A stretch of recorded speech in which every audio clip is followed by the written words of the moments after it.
বাইনারির রাজনীতি ছিল বলেই শেখ হাসিনা স্বৈরাচারী শেখ হাসিনা তার শাসনামল টিকিয়ে রাখতে পেরেছিল। সময় কোনো বাইনারি আর কেউ আমরা মানি নাই। আমরা আমাদের ধর্ষণ ও নিপীড়নের বিরুদ্ধে বাংলাদেশের ব্যানার থেকে খুবই স্পষ্ট কথা। এবং ওই দিন সন্ধ্যাবেলারই তো কোনো একটা মিছিল, সেটিকে নিয়ে সারা বাংলাদেশে এক ধরনের প্রতিক্রিয়া তৈরি হয়েছে। আমরা বলবো যে এই যে ট্যাগিং এর রাজনীতি দেওয়া হচ্ছে, আমি দেশের নাগরিক হিসেবে একটি অন্যায়ের প্রতিবাদ করতে পারি কিনা, ধর্ষণ ও নিপীড়নের বিরুদ্ধে আমি কথা বলতে পারি কিনা, আমি যেই জায়গা থেকে কথা বলছি, যেভাবে কথা বলছি, আমার কথা মানে দেশের যে সার্বিক পরিস্থিতি সেটাকে কি রিফ্লেক্ট করে কিনা, দেশে আসলে আমাদের নারীরাও নিরাপত্তা করছে, সেটা নিয়ে আমরা কি যৌক্তিক কথা বলছিলাম কিনা। ট্যাগিং এর বিষয়টা তাহলে অনেকে ক্লিয়ার। ধর্ষণ এবং নিপীড়নের বিরুদ্ধে বাংলাদেশ থেকে আমরা সেদিন প্রোগ্রাম করেছি এবং গণপদযাত্রা আমাদের দুপুরে শেষ হয়ে গেছিল। এটির পরে সেদিন সন্ধ্যায়, রাতে, গতকালকে সারাদিন আমাদের কোনো প্রোগ্রাম ছিল না। গত 2 সপ্তাহে সারা বাংলাদেশে অসংখ্য ধর্ষণ ও নিপীড়ন বিরোধী মিছিল হয়েছে না।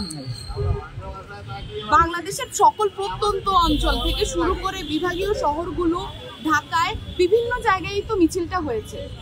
ধর্ষণ ও নিপীড়ন বিরোধী বাংলাদেশ যেখানে কোনো প্রোগ্রাম করে নাই, যে প্রোগ্রামটা ধর্ষণ ও নিপীড়নের বিরুদ্ধে বাংলাদেশের ব্যানার থেকে হয় নাই, ভিন্ন একটি প্রোগ্রামের সাথে আমাদেরকে যুক্ত করে, আমাদেরকে ট্যাগ দিয়ে, আমাদেরকে যে রাজনৈতিকভাবে এই যে ষড়যন্ত্র তত্ত্ব তৈরি করা হচ্ছে আমাদের বিরুদ্ধে, যে আমরা খুবই অন্যায় কিছু করছি, আমি বলতে চাই এটা ইচ্ছাকৃত অপপ্রচার। এই জায়গাটা ক্লিয়ার করতে চাই যে বাইনারির যে রাজনীতি, এটি পুরনো রাজনৈতিক বন্দোবস্ত। আপনি তো দেখছেন আমি এটা ছোট করে একটু ক্লিয়ার করি যে বাইনারির রাজনীতি ছিল বলেই শেখ হাসিনা, স্বৈরাচারী শেখ হাসিনা তার শাসনামল টিকিয়ে রাখতে পেরেছিল। যখনই আমরা এই গণ অভ্যুত্থানের সময় কোনো বাইনারি আর কেউ আমরা মানি নাই, আমরা সকল মানুষ এক কাতারে এসে দাঁড়িয়েছিলাম, তখনই আসলে শেখ হাসিনাকে তার যে মসনদ সেটা ছেড়ে চলে যেতে হয়েছিল, খুবই স্পষ্ট।